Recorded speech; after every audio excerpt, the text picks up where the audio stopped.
திருப்பி திருப்பி கருச்சிதைவு ஆகிட்டே இருக்குது. திருப்பி திருப்பி ப்ரெக்னன்சியில் அபார்ஷன் ஆகிட்டே இருக்குது. என்ன டாக்டர் பண்ணுறது?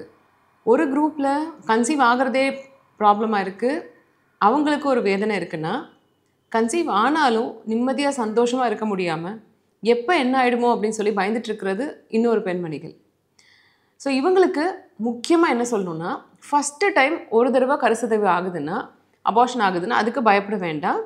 ஆனால் 2 இல்லை 3 தடவைக்கு மேலே அபார்ஷன் ஆகுது அப்படின்னு சொன்னால் அதை உலக அளவில் எல்லாருமே அதை என்னென்னு ஆராயணும், என்னென்னு அதுக்கு பரிசோதனைகள் பண்ணி என்ன பிரச்சனை இருக்குதுன்னு கண்டுபிடிக்கணும் அப்படின்னு சொல்கிறாங்க.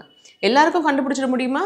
50% 100 பேருக்கு 2 தடவைக்கு மேலே அபார்ஷன் ஆயிருக்குன்னா 50% பேருக்கு என்ன பிரச்சனைனால அபார்ஷன் ஆயிடுச்சுன்றது நம்மளால் கண்டுபிடிக்க முடியும். ஒரு 50% கண்டுபிடிக்க முடியாமல் இருந்தது. ஆனால் இப்போ அதையுமே 25% கண்டுபிடிச்சிட முடியும். கிட்டத்தட்ட 75% ப்ரெக்னன்சி லாஸ் ஆகிறவங்களுக்கு என்ன ரீசன் கண்டுபிடிச்சிட முடியும்னு கைட்லைன்ஸ்லாம் வந்துடுச்சு. ஸோ நீங்கள் உங்களுக்கு கரெக்டாக 2 தடவைக்கு மேலே அபார்ஷன் ஆகிடுச்சுன்னு சொன்னால் அடுத்த தடவை கன்சீவ் ஆகிறதுக்கு முன்னாடி சில பரிசோதனைகளை பண்ணிக்கிறது நல்லது. என்னென்ன அதெல்லாம்? ஒரு ஸ்கேன் பண்ணி கர்ப்பப்பை கரெக்டான ஷேப்பில் இருக்கான்னு பார்க்கணும். ஸ்கேனில் பார்க்கலாம், ஹெச்எஸ்டியில் பார்க்கலாம், ஹிஸ்ட்ரோஸ்கோப்பியில் பார்க்கலாம், லாப்ரோஸ்கோப்பியில் பார்க்கலாம்.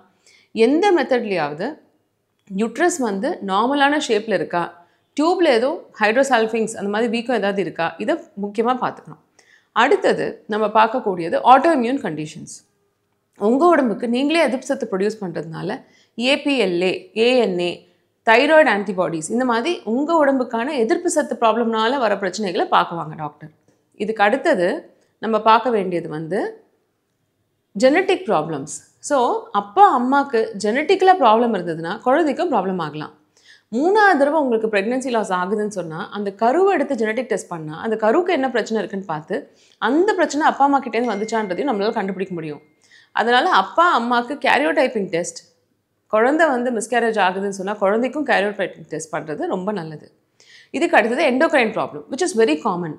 தைராய்டு பிரச்சனைனால மிஸ்கேரேஜ் ஆகலாம், சுகர்னால மிஸ்கேரேஜ் ஆகலாம், ஹைப்பர் ப்ரொலாக்டினிமியானால மிஸ்கேரேஜ் ஆகலாம்.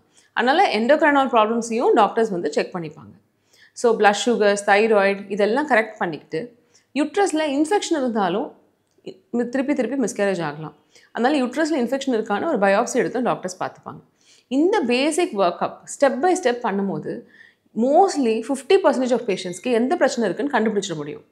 அந்த பிரச்சனையை கண்டுபிடிச்சிட்டா நம்மளுக்கு என்ன குறைகள் இருக்குதுன்னு தெரிஞ்சிடுச்சுன்னா அதுக்கான தீர்வை டாக்டர் ரொம்ப ஈஸியாக கொடுக்க முடியும். எனக்கு சர்க்கரைவியாதி இருக்குன்றதுனால மிச்சதெல்லாம் இருக்காதுன்னு அர்த்தம் கிடையாது. ஸோ 2 தடவைக்கும் மிஸ்கேரேஜ் ஆச்சுன்னா நான் சொன்ன இந்த 5 பேராமீட்டர்ஸையும் கரெக்டாக செக் பண்ணி இதில் எந்த பிரச்சனை இருக்குதுன்னு பார்த்து அதுக்கான தீர்வு எடுத்தால் உங்களுக்கு ஹெல்த்தியான குழந்தை கிடைக்கிறதுக்கு நிறைய வாய்ப்புகள் உண்டு.